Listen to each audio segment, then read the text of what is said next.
Sebelum menyampaikan khotbah, saya mengajak Bapak Ibu Saudara-saudari untuk bergembira bersama pastor kita, Pastor Amandus Ambot, karena hari ini beliau merayakan hari ulang tahbisan imamatnya yang ke-22. Kita patut mengucapkan selamat dan profesiat dan berdoa semoga pastor kita ini tetap sehat, setia dalam panggilan, dan bahagia dalam hidup. Saudara-saudari terkasih, ada pepatah bahasa Latin berbunyi demikian: Egodo ut tudes. Aku berbuat supaya engkau membalasnya kepadaku. Pepatah ini mau mengatakan bahwa kadangkala perbuatan manusia itu tidak dilandasi oleh motivasi yang murni, tetapi kadangkala terselip pamrih tertentu, ada maunya. Contoh yang paling jelas bisa kita ambil saat negara kita ini akan mengadakan pilkada.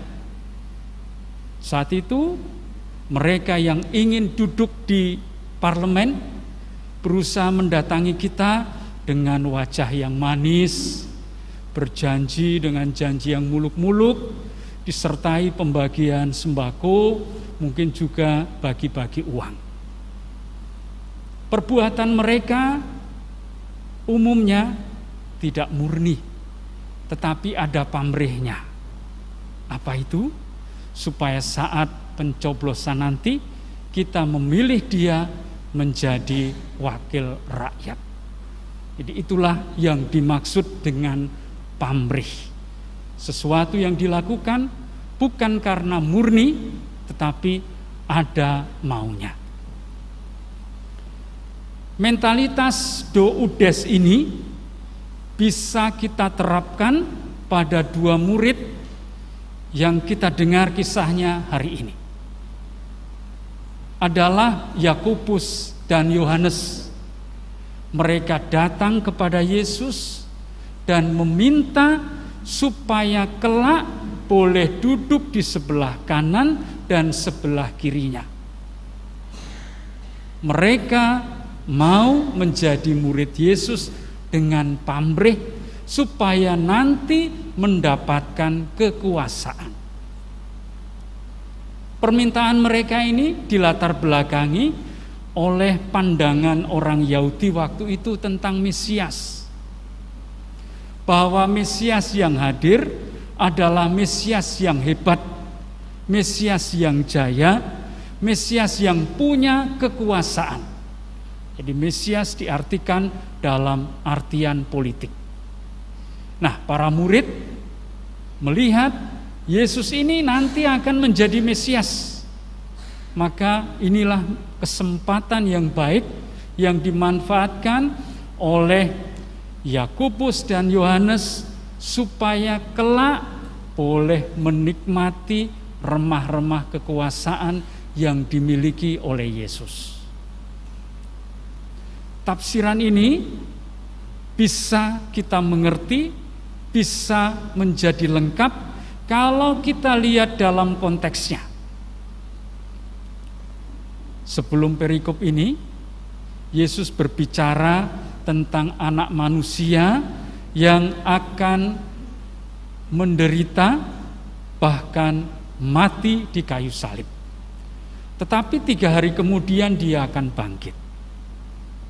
Para murid tidak mengerti perkataan Yesus ini, tetapi mereka menanggapinya dengan cara yang aneh, yakni dengan meminta kekuasaan. Jadi seperti tidak nyambung. Yesus berbicara tentang penderitaan dan kebangkitannya, para murid malah berbicara atau berebut soal kekuasaan. Atas permintaan mereka, Yesus tidak marah, tetapi juga tidak langsung mengabulkannya. Yesus justru menantang mereka, mempertanyakan kesediaan mereka. Apakah mereka bersedia minum cawan dan menerima baptisan yang akan diterima oleh Yesus?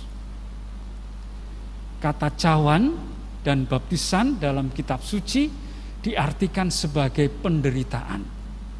Jadi para murid diajak oleh Yesus untuk berpartisipasi dalam tugas perutusannya, yakni menderita dengan memikul salib.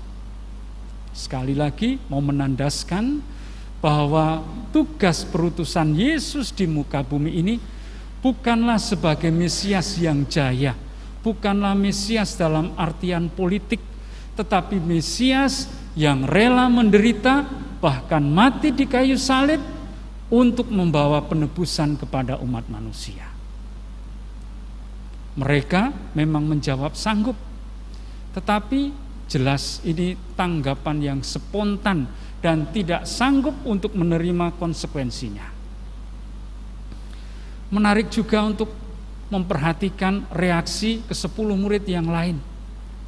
Berbeda dengan Yesus yang tidak memarahi Yakobus dan Yohanes, ke-10 murid yang lain justru marah kepada kedua murid ini. Nah, kemarahan mereka ini juga mau menunjukkan hal yang sama, bahwa mereka juga punya pamrih tertentu, mau mengikuti Yesus supaya mendapatkan kekuasaan.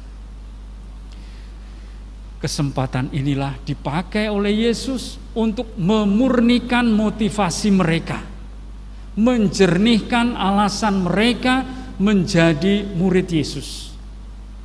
Menurut Yesus, menjadi murid Yesus bukan terutama mencari kekuasaan, bukan seperti pemerintahan bangsa-bangsa yang memerintah rakyatnya dengan tangan besi. Menjadi murid Yesus tidak sama dengan mencari kedudukan. Jadi bukan dalam artian politik. Tetapi menjadi murid Yesus harus berani menjadi pelayan. Pelayan adalah orang yang mengambil sikap paling rendah di antara orang-orang yang lain. Jadi di sini kita menemukan adanya suatu pembalikan. Para murid ingin mencari kekuasaan, menjadi orang yang selalu dihormati, menjadi orang yang terhebat, yang bisa main perintah. Yesus justru menunjukkan bahwa menjadi murid Yesus harus berani menjadi pelayan, mengambil tempat yang paling rendah di antara orang-orang yang lain. Bapak Ibu, saudara-saudari terkasih, lalu apa arti bacaan Injil ini untuk kita? Sejatinya Tuhan mengajak kita untuk memurnikan motivasi atau memurnikan alasan kita, mengapa saya mau menjadi orang Katolik, mengapa saya mau menjadi murid Kristus. Kalau cari kekuasaan, kalau mencari hidup yang enak, bukan di sini jalannya. Karena menjadi murid Yesus harus rela berkorban, harus rela menjadi pelayan bagi semua orang lain. Maka Bapak Ibu, saudara-saudari terkasih, mari kita murnikan motivasi alasan kita menjadi murid Yesus, yakni bersedia menjadi pelayan, bersedia berkorban demi kebaikan orang lain. Amin.